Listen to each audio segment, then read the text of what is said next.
Awesome. So welcome everyone. My name is Mannat. I am a sophomore and I'm super excited today to be kicking off our first actually Stanford Product Pathways workshop with Miss Sabrina Ellis, who's the CPO of Pinterest.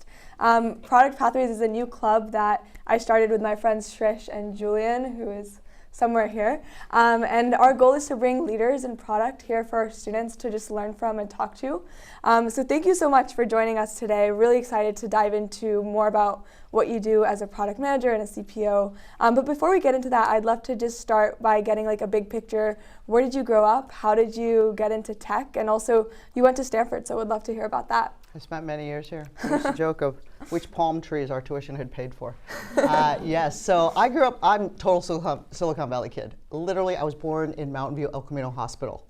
And then from when I was, moved around a little bit when we were little, but most from when I was 8 on in Saratoga, so not far. I was scared to leave home, so this is where I went for undergrad. But my family, by the way, is all tech. Like, I have a CS degree from here, and I am the least technical of my family. That, often people will say things in meetings of like, oh, imagine you're explaining this to your mom. I'm like, the woman who did like a lower level, networking protocol for mainframe operating systems, my mom used to file bugs on some of the products I did. So for me, tech was kind of, it was almost a default. Actually moving into product was almost the venture off. Interesting. And what is product? I think like that's a question that we get asked a lot by people is like, what is this club? What is product? How would you explain it? Look, product management in tech, it's a wide swath of what you can be. And this is why, and it also is a hard one to teach in a classroom. It's very experiential. And part of it is, I think, because you can have product management and being like an infrastructure product manager, which is almost closer to being an engineer. To actually being someone who is more doing front-end products, certainly. It could be someone who's very business-focused. A guy I mentored at Google was running all of the YouTube Premium, right? So he was doing probably something that was less technically difficult, but more challenging when you're thinking about all of the business aspects of how you're running the P&L, how you're marketing, how you're moving against an advertising business. So here's a challenge with product, though. As I was saying, it's very hard to actually teach in a classroom. They've tried, and I don't know where they've ended up, because I was actually talking with a Stanford Business School professor who was trying to create a product management kind of series and course. He recognized, because he'd gotten so much, please walk in, whatever. He recognized that it's so hard to teach in a classroom that he was trying to make it kind of more of a co-op, so that he would work with different companies so people could go in, actually do a session with them and learn hands-on. So what is product management? And I was saying it can be any of those things. A lot of it is, in my mind, you have to be very flexible. You are responsible for getting the product done, but you don't actually have the authority that all the people work under you. Right, so you might be working with engineers, you'll be working with technical project managers, you'll be working with marketing, all of these disparate groups, and you have to say, what, with all of this data, you're really representing the user, whoever that might be. It might be a consumer, it might be a enterprise user. What is it that they need about the product that you're building, and how is it you can best represent that? And you have to take all of this data in and make all the trade-offs and determine how you're going to move forward. And a lot of times there is that question. You'll want something, the designer will say, this is my masterpiece, you need to build this. The engineer is going to say, that's impossible, I can't do that, I want to build this. And you have to figure out what is the minimum viable product to really get it to market as fast as possible so that you can get the best thing for your users.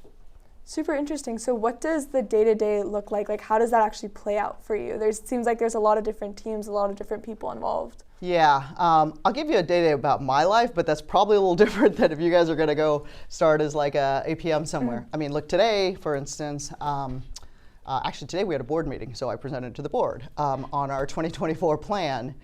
So a lot of that is like, as the Chief Product Officer, I'm thinking about what is the vision for the whole company. And then I have to figure out how that's communicated. The way I like to describe it is, look, my job is to say, we are all going to take that hill over there. Let's have the discussion about whether that's the right hill to take. Why is it that that's the right one? And then from there, I need everyone to understand it. As I put it I tell some of my team, I'm like, you're going to be so sick of hearing my voice repeating the story, but that's the only way I'm going to get to the 4,000th person in the company. So they understand it, they understand what we're trying to do, and they can take their role and they can actually direct it towards that. There's no way I can go and tell every person what they should be doing every day. Right. So I need them to understand it so they can actually drive that themselves. So that's more of my role. When I think about a, let's say an APM, and I've had many APMs, in fact. I was just talking to your dad about one of them that he stole from my team at Google. So, for example, let's actually take that, Davis, for an example of what he did. He graduated from Duke. I think he was literally the #1 engineering student there. Very bright guy. And he actually worked on settings on Android. So coming in then, in that case, it was an existing product, but really we needed to take a look at what the settings product was. We were actually moving it at that point into a separate APK. It had actually been part of the operating system before, which meant that when you're trying to update things, it was just incredibly slow and onerous and difficult. Once we could actually move it out to be in an APK, we could update faster so that it could be then on, billions of phones out in the market as you're fixing things or updating things. So for him, let's talk to the user. Let's understand what their pain points are. What are we actually trying to make better? How is it? And in that case, we're building things like making search really efficient, because I think we counted once, and I think there were 976 settings in the Android settings. That's a lot. That's because everyone, when they're writing their apps, are like, I need this customization. The challenge is then, at that point, how do you design a UI where people can actually find what they want? Mm-hmm. So at that point, you kind of hit a tipping point where we just decided search is probably the best answer. We are a search company. We should be good at that, at least my old company. And so then we actually built that in. And so then he's responsible for collecting all of those requirements and really looking at the different options of how you can actually go to market. Again, working with the designers on what you'd want to build and design of a UI, and pulling in the engineering team and saying, what's it going to take to build this? What's the time it takes? And then you kind of work with all of the different teams as well. In that case, I think we also had to work with Samsung, biggest phone manufacturer in the world, and they have a lot of opinions. And so trying to coordinate and bring all of those together, you'll hear that a lot. It's about collecting all of this information and then having an opinion about where we should go and driving it forward. And especially now, like at a company like Pinterest, where you're sort of in this new space and there's so many different directions that you could take it in, how do you decide like what do you actually want to prioritize and where you want to go? Yeah, there's a couple different things. One, I'm loving Pinterest. I've been there for just under 6 months now. And this is where even you saying, oh, we love Pinterest, that was kind of news to me. Honestly, joining Pinterest, I thought, okay, this is a company that's been around 10, 12 years. One of the things, I love consumer products. I've done that for 25 years. But I feel like, oh, am I going to need to come here and reinvigorate the brand and try to, apparently not. Because what we are finding, and as I walked in, I'm like, okay, I'll just rattle off the stats because I actually just did it for the board today, right? We have 465, actually we just announced earnings last week, 482 million monthly unique users. That's a lot.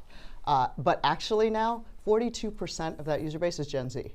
So growing 20% year over year. These are numbers that are unheard of. I have actually tried throughout my career to build for the younger audience, and it is incredibly difficult.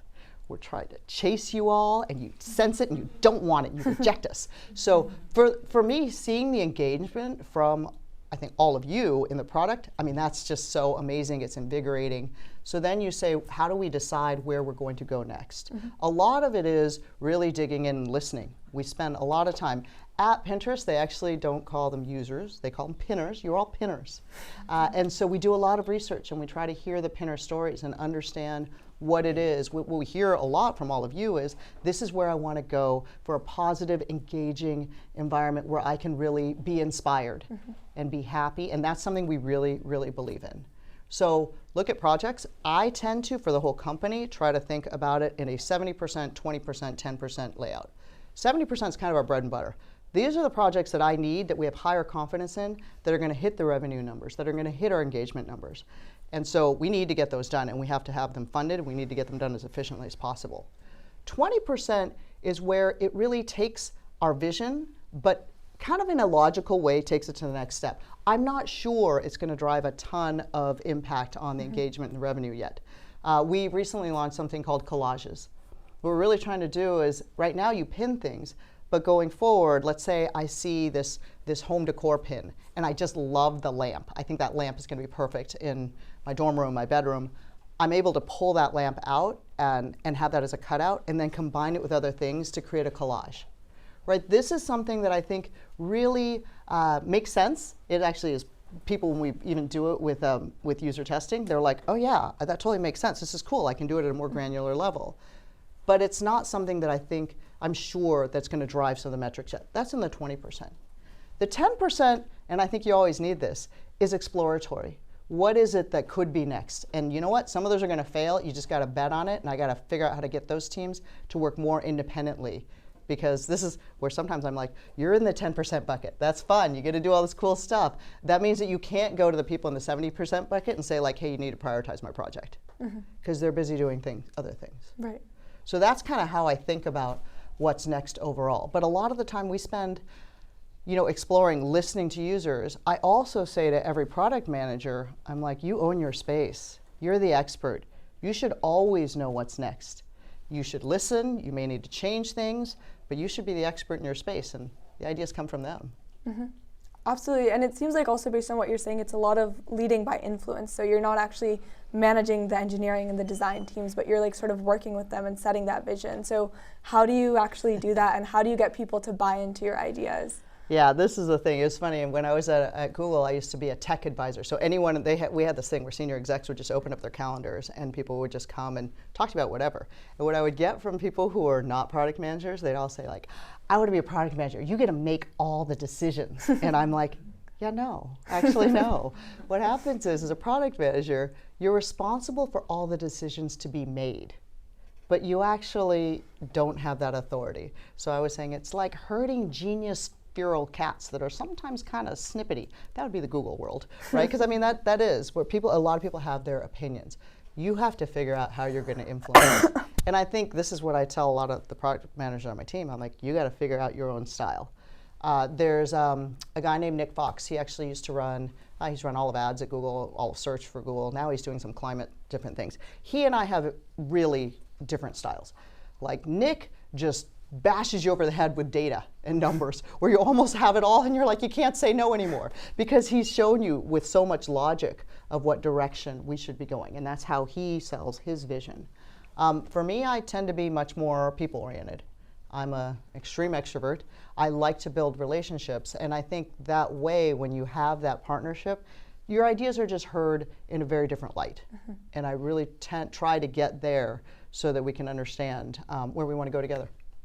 I really like that. So it's much more like inclusive and collaborative in that sense. That's the way I tend to work. I think when you're making decisions, like I'm going to be honest, like sometimes you're going to make tough decisions. When I joined Pinterest, just 6 months ago, I walked in and there were two different, I talked about the collages project.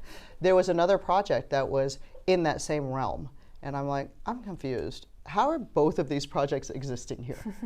And people said, well, here's how they're different. And I'm like, that's great. I get that. But if we were to launch them in the same vicinity, our CMO is a genius, but I do not see how she could explain to end users why both of these things exist and which one users should be using. It's a lot of the, I use the word mind share a lot. We don't have the permission to have that much mind share.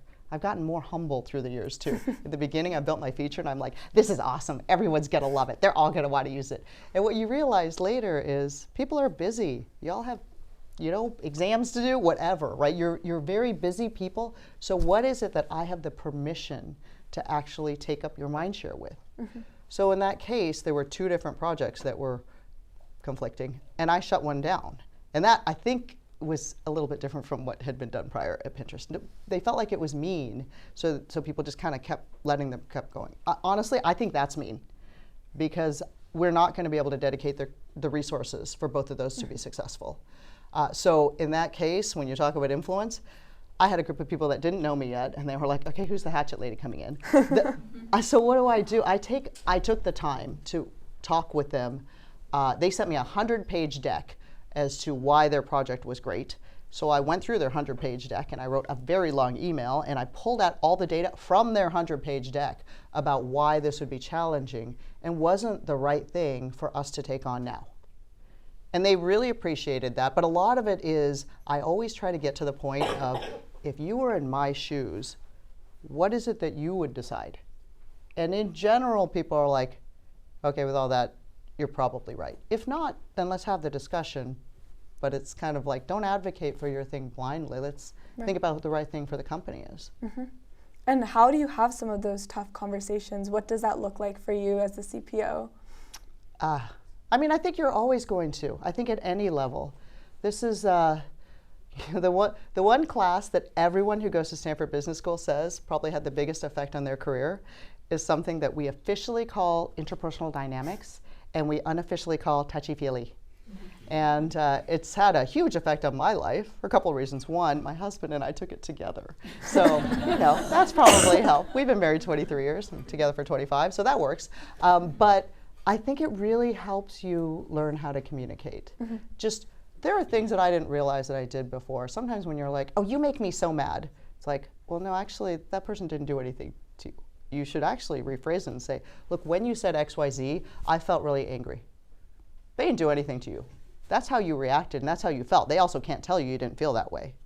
But understanding that and learning how to communicate in that way, it just, you gotta have, they're tough. They're still tough conversations. But honestly, to me now, I've done them so much that I'm like, all right, bring it.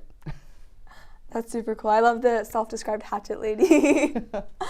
I'm curious, so you've been at Pinterest for 6 months. Before that, you were at Google. Is there a difference between you worked on Pixel at Google, so is there a difference between working on more of like a software-oriented product versus something that's more focused on hardware? There's huge differences. So most of my career has been software, almost all. And then at Google, I worked on Android for a few years before we actually decided to build Pixel. And part of the reason we did that was because we felt like the Android OEMs were not building a great experience. And by the way, I have an iPhone now. I also still have my Pixel, but all of the alpha software on at Pinterest is actually on iOS. So I'll tell you some of the differences. I mean, some of it is, and some of the reasons we did it was because we felt like more of the innovation was actually going to be unlocked if you needed to go all the way down the stack to do so. One of the first things that we felt that with was camera. And that's actually the team I ran the longest. And yay, if I look at one of the biggest accomplishments of my career, I would say probably most of you have iPhones, but I would actually posit that I changed all of your cameras still. Because when you go back 10, 11 years ago, smartphone photography was kind of terrible. And everybody just said, that's okay. That was just accepted. It was like you carried a camera and you had a phone. With Pixel, I think we changed that. And I think that's where hardware had an impact. We were able to actually say, we're going to get all the way down to the firmware, the drivers of the device, taking and really understanding that hardware all the way up so that we could build out more of the computational vision to change smartphone photography. And it really was a huge change. And the reason I say I changed iPhone too is because they apparently hired 1,000 people and had them working 6 days a week until they got somewhat close. I still miss my Pixel camera. I think it's better. But so that's one of the differences. I think what you can do with it. You can build anything from sensors that can do anything from face detection. You do have to grapple with things like under-display fingerprint sensors and build all of that. But the other thing that's different on consumer electronics, it is kind of a brutal schedule. Like, you have to hit the schedule. With software, you're always weighing of like, okay, is it better to get it today, but I'm missing these 3 features, or maybe tomorrow, but I get one of the 3 features. With hardware, AT&T has posters that are going up in the store. I need to have something that they're going to sell. Right. And so it was a pretty tough schedule that we did in a slog for I did for 10 years. Wow. And it also seems like it's pretty different in terms of the teams that you'd work with. Like here it seems a lot more technical versus, it sounds like what you're describing with Pinterest was working more with marketing, design, things like that. You actually are still working with marketing. I mean, the fact is actually the amount that Google spends on marketing on some of that. I think we sponsored the NBA, right? I mean, it's like you see those commercials all the time. So we worked still very closely with marketing. It was a different opportunity in some ways, because we would come up with these feature ideas, and then the marketing team would say, well, we've gone and tested them with users. Here's the ones that might influence people to choose a different phone, because that's the key. What is it? And it's different when you're building a product that's free, that everyone can just try. Then you kind of put it out there, and are they trying the feature? This one is like, are they willing to plunk down $600, $700 for it? It's a different decision. But the interesting thing is, they are making that decision based on the description. So the research ended up being very, very accurate, because they're testing with the description, and people are making that decision based on that information too. Interesting. Yeah. So it seems like it's much more sort of like making or getting users to commit one time, versus with software you can like sort of try and experiment and do like an MVP, get feedback. Yes, but they can also dump you faster too, right? Because they could try it and be like, meh, I tried it for a day, now I'm going somewhere else. The phone, they also probably have it for a couple of years. Super interesting. And I found it super cool. So you're a 2-time Stanford alum. I'm curious, what did you think of your experience here, and what would you do differently? Ooh, what would I do differently? Well, look, I always call Stanford my happy place. I hope it is for all of you as well. Apart from during midterm week, absolutely. Yeah, look, my experience here, this is the other thing I was highlighting even an email to you. I was like, you know what? Nothing ever closes your doors. Right, here's the thing. My freshman year, I was dying in physics. First of all, I was electrical engineering, and I ended up, I don't know how you actually do the leveling now, but I ended up in a physics track that was pretty much double E's and physics majors. And you know what? I am neither. So it was horrible, and my grades were terrible. And this is where I'm like, don't ever think that it's like, okay, you can't recover from things. As long as you're not doing anything that's crossing the line where you're ending up in jail. Like, everything else is pretty much recoverable. So the story I like to tell is I was terrible at physics. I actually did end up, took me a year and a half to figure it out, but I switched to computer science, which is a better fit for me. But this is what I love about Stanford. So Stanford was like, okay, I'm failing this. What did they do? They were like, here's your tutor. Okay? So my tutor came to my wedding. Okay, we're still friends. I needed a lot of tutoring. And in fact, recently I was helping him get a job at Google, and he was like, you know, Sabrina, I'm really glad you found this product management thing. Seems like you're pretty good at it, because man, you were really not good at physics. I was like, seriously, Bennett, do you want a job at Google or not? But he did, and he's there now. But I think that's one of the keys, right? It is a supportive community. I actually do remember some of my dorm mates back in Larkin days. I don't know if anybody here's from Larkin. What? Yes. Okay. Anyway, staying up late, helping me, attempting to help me through some of those problem sets. Mm-hmm. Right. That's one of the things that cherish that. I mean, the other thing I will say about this. Look around, think about the people that you think are really smart, they're really good people. Wow, that person's probably going to go on to do amazing things. Stay in touch, because they probably will. I mean, look, one of my best friends here, actually, he founded WhatsApp, right? So that's cool. I remember he had trouble paying his tuition here. We were trying to scrape together money to help Brian potentially stay in school here, because those mom's checks kept bouncing. I mean, but he's a fabulous person who's technically very smart, and he went on to take some risks and chances, and yeah, he ended up founding a company that sold to Facebook for $19 billion, right? Now he kind of regrets that. That's a different story. But you meet some classmates that are going to go on to do amazing things. Often people will ask me like, wow, your LinkedIn network's amazing. How did you meet all these people? You know why? Because when we met each other, we were all nothing. And we all grew up together and did cool things. And I think the real big key is, you know who are really neat people that you want to stay in touch with. I'd say just do it. You have so many better tools to do that now. Absolutely. And that's where I started exploring a little bit beyond just software development.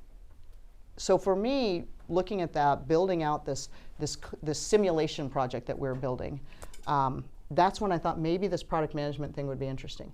At that point in time, it said MBA required or MBA preferred. Now, things are very different now, but that's actually what drove me to go back to business school. And at that point, I actually did all my applications, my standardized tests, everything in 1 month while working full time. Yes, that was a bit of a whim decision. And by the way, this is where I'd say that those physics grades did not kill me. I still got into Harvard and Stanford. So I guess the bigger thing, and that's what I'm saying, don't give up on things. Don't think that things are going to like close doors. You can explain it. There's other things, you can get there. And I wouldn't give up on that. When I think about what you are all looking at now, I think it's pretty different. I think you understand a lot more about what product management is. I did not know. I just kind of knew I like the technical thing. I feel passionate about the users. I'm not quite sure what role I want to play, but somewhere in between there. I think you all have this opportunity now. Again, I will try to share everything I can, but you see it in programs like, we have APM programs, whether it be Google. I think that's been modeled at a lot of different places. When I think about for you, when you want to go into product, I think you can do that in a lot of different places. I think the key, though, when you're choosing that opportunity, have a clarity on what you think you're going to learn there. Because at a smaller company, you do have a bigger breadth of responsibility. But I think if you don't have a clear person who then you can learn skills from, it can just get really messy. So that's one thing I would think about. Like, where is it, who is it that you could learn from is probably one of the best and most important things early on in your career.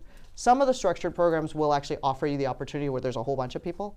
I mean, Brian Rakowski runs the Google APM program. He was actually Stanford grad, first APM at Google, and now he runs the program. He's also one of my best friends. But great guy, amazing product thinker, right? So that's the type of person where I think anyone can learn from. I still learn from him.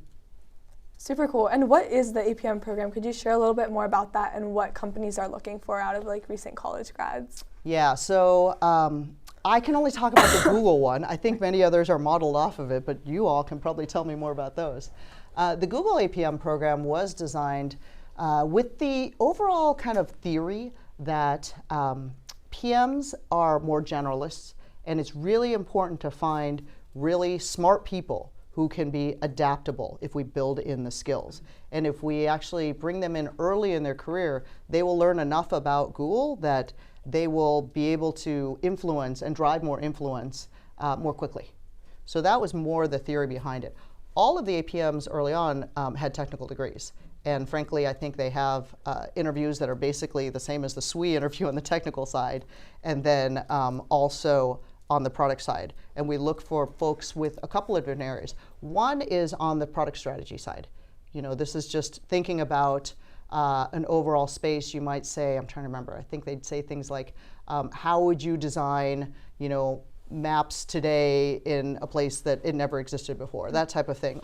And then there's also a whole element of product design, right? And this I even had, I know, when I interned at Microsoft, right, as a program manager. It's really like, how would you design a solution does X, Y, Z, right? I think that one was like, how would you design a calendar that was physically there? How would you design a wallet, a digital wallet? Those are the types of things that, because again, it gets you really close to the end user, and that's really what we're looking at doing day to day. Super interesting. So just talking to users and like taking some of those risks, getting to know people. Yeah, I think in the case of Google, it's a structured program. It's a 2-year program, and we actually force everyone to do a rotation. Sometimes we used to try it out. Of course, Google ran the data on all of it. And some really strong performing APMs were doing great at their first rotation, and they didn't want to move. And what we found was they, in general, left the company faster. And I have a theory on that. I think that the thing about Google is it's very much a place where you can kind of do anything. When I was hired there, I worked there 12 years, right? They said, please think of this as the first role in your Google career. Because, and one of the things they highlighted back then, they said, 3 years ago, we didn't have 50% of the businesses we have now. So we need people who are smart, who are effective, to think about what's next and actually develop that. I think it's a little bit different now. I think Google's a little bit more matured so that they're not starting up as many new things. Right. But I think you can still find places like that. And I think if that's exciting to you, then look for that. Right? I mean, I think that there are companies and places where you can still do that. Awesome. Just keeping an eye on the time, I'd love to open it up to you guys to ask questions as well to Miss Ellis. So I saw a bunch of great ones on the Google form. If anyone wants to ask, go ahead. I'm very direct and open, so bring it. Go ahead. Hi, thank you so much for coming. I have a question about the Pinterest strategy overall. Mhm. How do you plan against competition of users that are exploring or getting information from influencers or on social media? And to that, I'm interested to know, like, who are the key target users and core use cases today? Are these users that come once in a while when they're doing a project, or are these users that are like, swiping daily? Yeah, so this is the challenge for Pinterest. I think in the past, often people would say, oh, I went to Pinterest for that. I did my remodel there. I planned my wedding there, but it felt episodic and then you were done. Mm-hmm. Now, what we really want to strive for is that there are many different things that you can find inspiring and that you can actually really play in that discovery. You can actually decide what you want to do from it. And what we're finding more and more is that more than 50% of the people who come to Pinterest say that they want to shop. So we need to enable that. And I think we've broken that in the past. And for me too, it's like, okay, I found this skirt that I absolutely love, but then I click through on it and it's like, oh, that was from last year's line and I can't actually buy it here. So we need to fix that. And that's something that we're really focusing on. When we think about the target user, honestly, it's not a demographic. It is true, our audience right now, 2/3 women, and as I was saying, 42% Gen Z right now. So we're realistic about who's really driving our growth. And by the way, Gen Z, I mean, you're way more active than everybody else. 2.4 times, in fact, which is unheard of, again, because it's like the newest cohorts that are coming on to Pinterest now, they are actually far more active in their first year than the cohorts before them. That's also very rare, that the newest users on a product that's been out for 10 years are actually the most engaged. So that's something we're really excited about, and we're building towards that.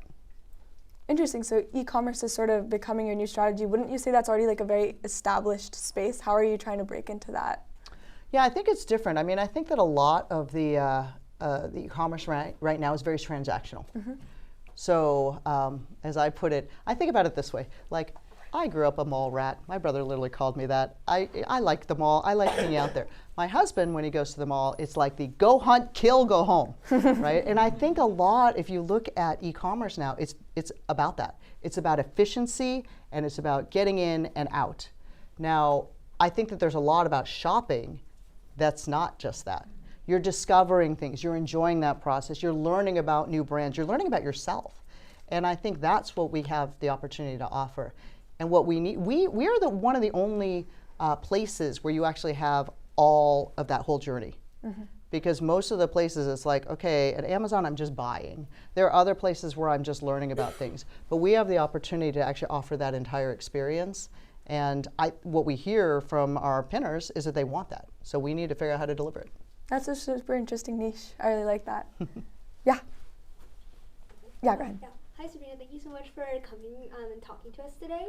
I just had a question about, like your career transition. So you were at Google for 12 years. So like, what made you decide to like jump to like Pinterest, and like kind of how did you get your job as CPO? Yeah. Let me talk about how I've actually made all of my career decisions, and then I'll talk about this one because it was actually slightly different. So here's the weird, dirty secret. I've actually always quit my current job first. I know there's a question, am I really the child of Chinese immigrants? It's a little crazy. Like even when I graduated from Stanford Business School, I actually turned down all of my job offers. I ruined their stats. I just apologized to the dean. I'm like, I'm sure I ruined your stats. And then I traveled for the summer, and then I looked for a job afterwards. And that job too, I quit first, and then I found my next job at Yahoo, where I ended up 8 years and left as a VP GM of real-time communication. Here's my logic on that. I tend to look at the role that I'm in, and I'm like, do I love it? And you should ask yourself almost every day, do I love it? If not, what can I change so that I would love it? And you better go ask for that, because nobody's thinking as much about you and your job as you are.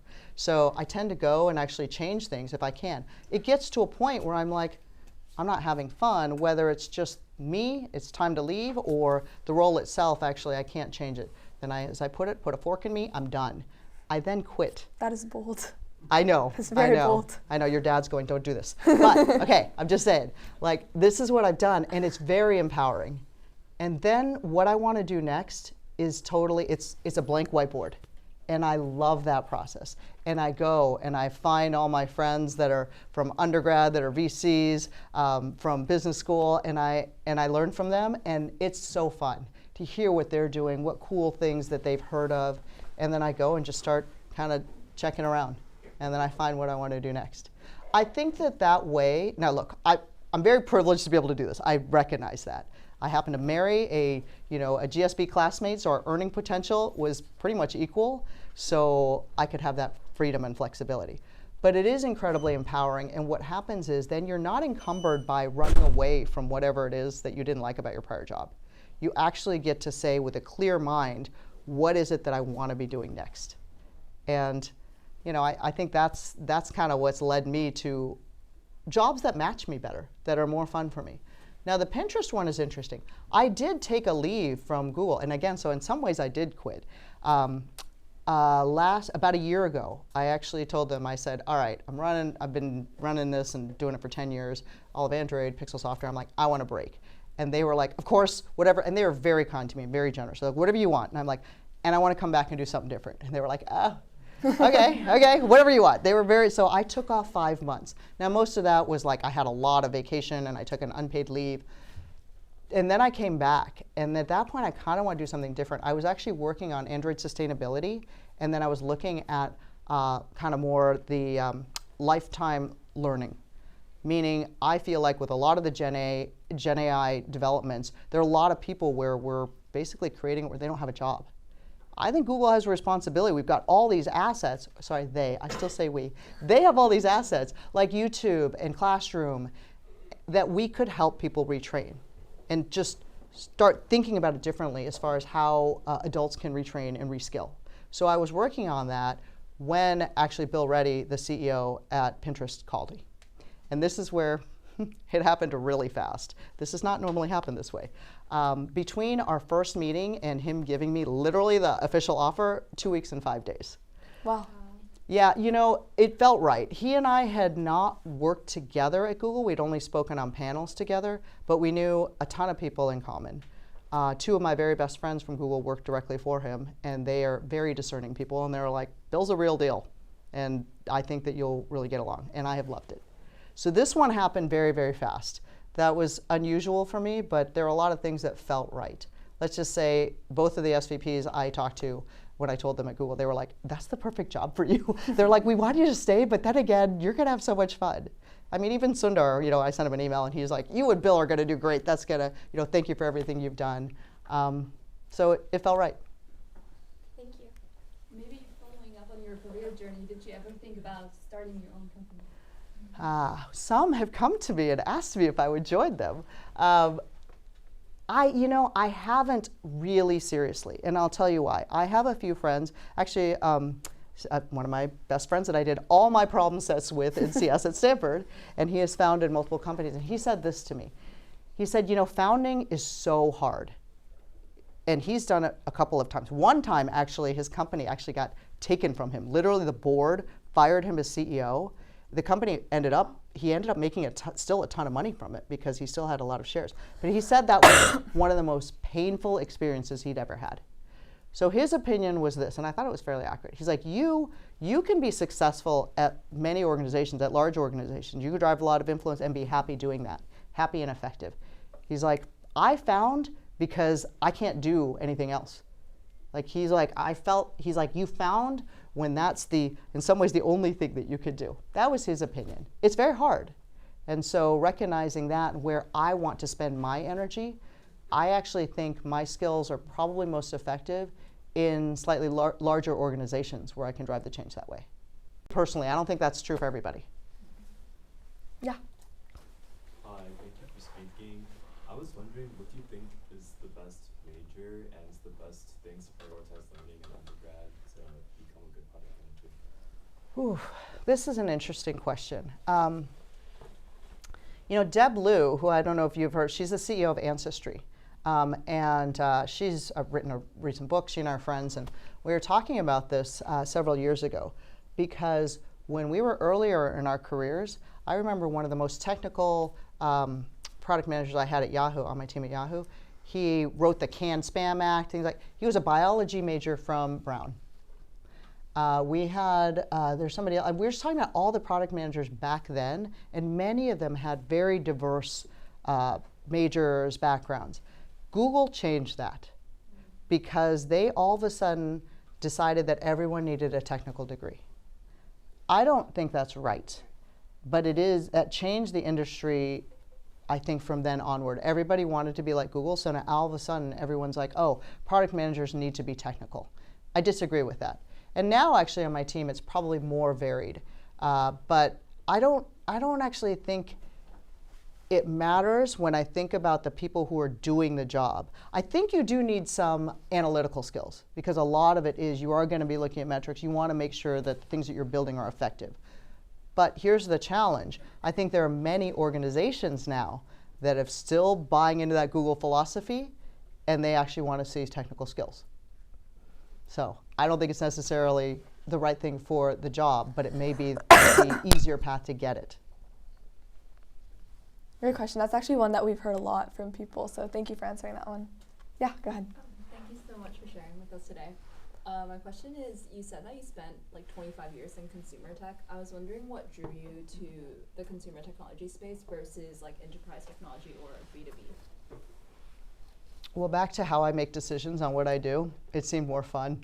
I'm gonna be honest. That's the best way to do it. Yeah, and I'm lucky that I've gotten to do that. And actually, most of my teams will actually, they know that. I'm like, what's the most important thing, people? They're like, are we having fun? And it sounds goofy, but I used to say that all the time. And when I would do some of these actually at Google, they're like, you're the only exec that says that that's the most important thing. And I'm like, well, whatever. But you know what?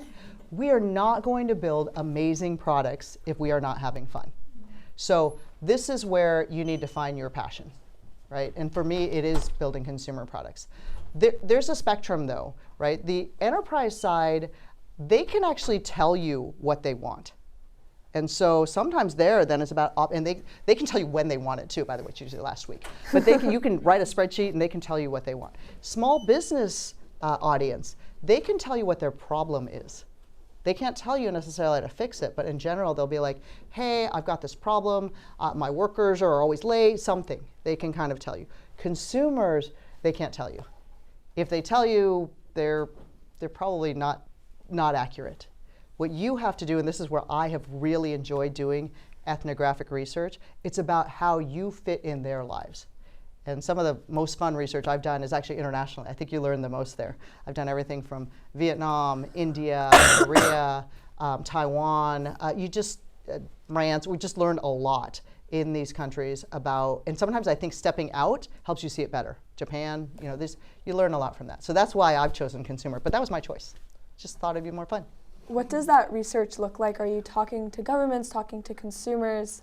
You're literally ethnographic research. You're going and living their lives. Okay, you're following them around, and it's funny in some of the countries like Korea and Japan where it's fully through a translator, and so you're just kind of and so sometimes they're more open because they kind of know you're there, but they kind of ignore you. And there's like, I have no interest in meeting foreigners. I don't like them, and you're like, okay. I remember a Korean person said that, but you learn a lot about I remember, and you'll kind of name them. I'm like, oh, there's this one woman in Korea. We called her the Chanel girl. She was like, you would follow her from her college campus to watching her shop. I was like, wow, she had personal shoppers at these boutiques, and wow.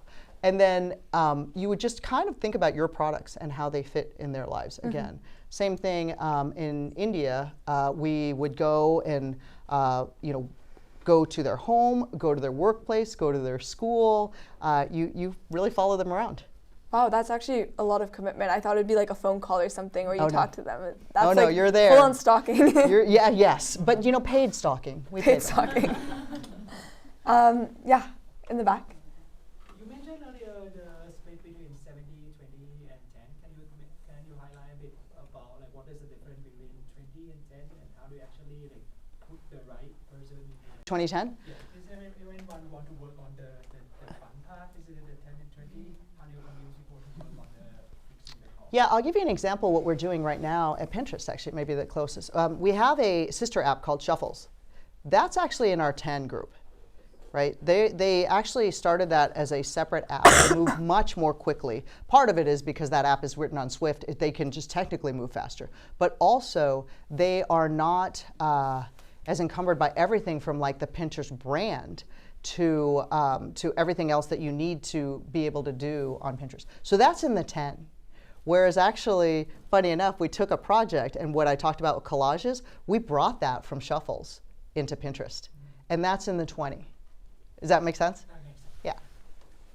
Yeah, go ahead.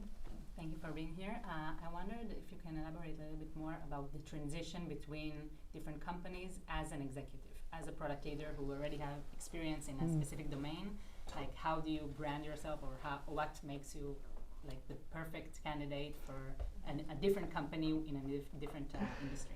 I love that everyone thinks that I plan stuff so much more than I do. You know, and it's true. Like Even in retrospect. I know a lot of people ask me, they're like, so did you plan your career out? And I'm like, absolutely not. Like I did. I think I make a lot of decisions about where I think I'll be happy for now. And that's also why I would say no doors ever closed. You know, my dad said this when I graduated from Stanford, and I took that job in Boston at a software group of a strategy consulting firm. I was really nervous about it. I'm like, oh my gosh, is it not technical enough? Am I going to lose all, you know, are people not going to respond? I'll never get back there. And he was like, no door is ever closed. He's like, look, if you want to go into lower level kernel development, you might have to read some books and do like a little more convincing that that's what you want to do, but it's not closed. So that's one thing as you're making decisions. I find, and people have asked, they're like, hey, what's one piece of advice you give yourself? I'm like, don't stress that much over these decisions. In some ways, most of the people who come to me, they're really struggling. They're struggling over 2 really good decisions. It's like, you know what? Pick the one. I tend to go with my gut. Where do I think I'm going to have the most fun? And I go with it. And if it's not great, you can bail and try something different. That's the beauty of Silicon Valley. You could actually, it's more experimental than any other place. I was talking to a partner at Kleiner Perkins, and he was actually consulting with the head of commerce in Boston. And they were like, hey, why don't we create another Silicon Valley? We've got MIT, we've got Harvard. Per capita, I think they have more colleges. And here was the key difference that they found between Boston, actually really between Silicon Valley and anywhere else in the world. It's the attitude towards risk-taking. And it's actually not just the people who are the entrepreneurs. This is the hard part you can't recreate. It's everybody else in the community. So what's different about here versus other places in the world is that your kid's preschool teacher will be like, oh, you're at a startup? That's cool. Oh, your startup went under? Oh, so what are you going to do next? It's very much an accepted part of our community. And there's nowhere else in the world that happens. And what happens is then it's not just the entrepreneur, it's their spouse, it's their community that are all very accepting of risk taking. And so I think that's an interesting dynamic that I've been thinking about for the last 10 years after I heard that. And I think that's true, and I think that's very hard to recreate. So when you are thinking about starting a new role, by the way, it's the same every place and everywhere along your career. In my opinion, I give myself 4 months. I don't know what it is. For 4 months, I'm like, I have no idea what's going on. You're saying all these acronyms, I'm writing down as fast as I can, and I can't learn them. It is true, this one I had probably more context on certainly the consumer side. But the monetization and ad side has changed a lot since I've done that world. And so I'm just learning a lot about everything from direct links and all these different lingo on CPC, CPAs, OCPMs. There's all this stuff that's different now. I have found that be kind to yourself is what I always say. Be kind to yourselves as you're starting jobs. I give myself 4 months of not knowing anything, and 4 months in a day somehow I'm like, I don't know all that, but I know that part. And it goes from there. And this time it was funny because we did an investor day actually. So I'd been presenting and I was like, gosh, I feel like I finally kind of getting this, I know this. And I realized over the weekend, 2 days before, 4 months. 4 months. Yeah, so I have gotten comfortable with the discomfort. I actually really like this message of risk-taking that you're giving. I'm curious, what risks did you take in college, or any thoughts on the types of risks we should be thinking about right now? Well, look, I think my whole risk was actually studying electrical engineering when I was clearly not a natural engineer. Physics class was the risk. Yeah, well, actually, in some ways, because and that was actually what my explanation essay for Stanford GSB and Harvard Business School was, that I took a major that I thought would be interesting, but I probably naturally was not that good at, which clearly my grades proved out I was not that great at it. But I think that was what I said, this is who I am, and I'm willing to kind of try things if I think that I'm going to enjoy them or benefit from them without just focusing on the things that I would be good at. Although, funny enough, I think my career coach says I do the exact opposite now. She literally assigned me the task of finding a hobby that would be fun, but I would probably be bad at. So I've been painting. My son paints with me. I'm like, yay. But I'm not very good at it.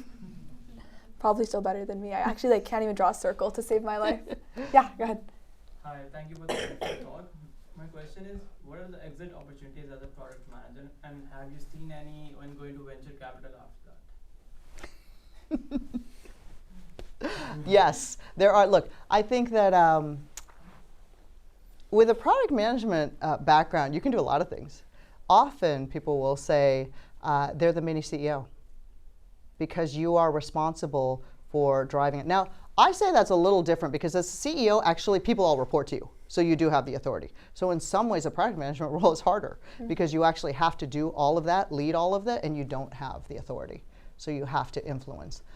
Yes, I've certainly seen people leave to go found things. I think that people do move into VC, private equity.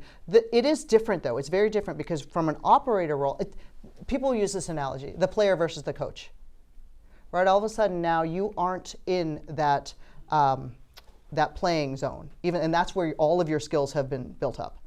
And what I've talked to some folks who are investors, and they're like, so here's the thing, what people tend to do is that then they invest in the things that they know because that's what they're good at, and you may not be right about that. You should be evaluating other things about the company to decide whether you should invest in it or not. Awesome. Any other student? Yeah. Thank you so much for your talk. My question was, how have you adapted from having to report to someone to now people reporting to you as the Chief Product Officer? Well, I've been in management since, I don't know, 2001 probably. So that's not new to me. In fact, actually my team at Pinterest is, I don't know, 350. It's actually a little bit smaller than my team at Google, which is like 450 or something like that. Although I got to admit, once you get beyond 100, it's kind of the same because you kind of have people that they report to.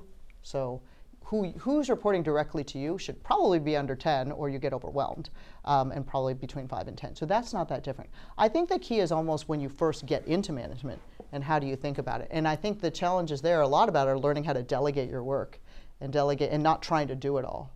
What I tend to think about now is I should be spending my time doing the things that are really important for the company that no one else would be doing. Anything else, I should be shoving it at them and they should be doing it. Because if those things aren't done, they're really important for Pinterest and I'm not doing them, then they're not getting done. And that's going to harm the company. Yeah, go ahead. Thank you for the talk. So I'm sort of the opinion that Gen AI is a fundamental game changer. A lot is going to move. Can you talk a little bit about how you manage your team to be ready for change, accepting for change, and sort of be the change leader, especially when you have something so staring you in the face, and also sort of at the smaller scale from a structure, culture perspective. Excuse me. You know, it's kind of funny. We actually just had an organizational change. In fact, my design lead is actually departing the company. She's got health issues, and I think it's the right thing for her. And funny enough, talking to every one of her leads, they were like, I think almost all of them said, the only constant is change. So part of it is, I would actually say most tech companies, there is always change. Whether it's actually just your management and the people around you to technology. So if you're going to go into tech, you better be ready for it. And I think you should embrace it, and you should think about all the opportunities that come from that change. And certainly Gen AI is one of those, right? We're looking at it from, they're the easy ones where it's like, hey, this drives all this efficiency in our company. There are the challenging ones where the landscape is changing day by day about what ownership of content is going to be. And so sometimes we are thinking about some of our strategies for the end user perspective, and we have to be really adaptable because we don't know where this is going to land right now. Awesome. We're just about at time, but any other last questions? Well, I have one for you. What is the most fun thing you did at Stanford? Like, what should we do before we graduate, since fun sort of dictates your lifestyle? Oh my gosh. There's so many things. You know, actually, my husband, I feel like he studied a lot more undergrad. He definitely did. He went to Harvard, by the way, but we met here at Stanford Business School. But I mean, for me, everything. It was about the people and all that. I sometimes joke that I'm like, I did all these things. Do they still have UCA? I was part of, it was the Undergraduate Chinese American Association. I was part of ASA. I was an officer in SWE, the Society of Women Engineers. What else did I do? I did so many different things. My husband's like, did you go to class? And I'm like, I think. Yeah, so for me, it's just engaging in all of the, I was a residential computer coordinator, I was an academic advisor. I did so many other things because those were the things that I got the most out of. And I realized it's all about people. And so I think building all that up and making sure that you're staying in touch with people and still bringing that home. I mean, heck, even when I think about business school, I am now restarting, now that we are empty nesters. My husband says, we're free birds, because empty nester sounds like we're left behind. I am actually restarting and having my GSB classmates, GSB women's dessert potlucks every month. And so I'm bringing together all of these people that I hadn't seen, some of them in many years. And it's a ton of fun. And so for me, it's all about the people. And I would say, spend your time there, because it's a really neat community. Awesome. Well, thank you so much for sharing your experience and all that risk and fun. I really appreciate it. Thank you. Yeah, thank you so much, everyone, for coming and listening. And we will have more events this quarter and then also for the rest of the year. So stay tuned. Thank you, guys.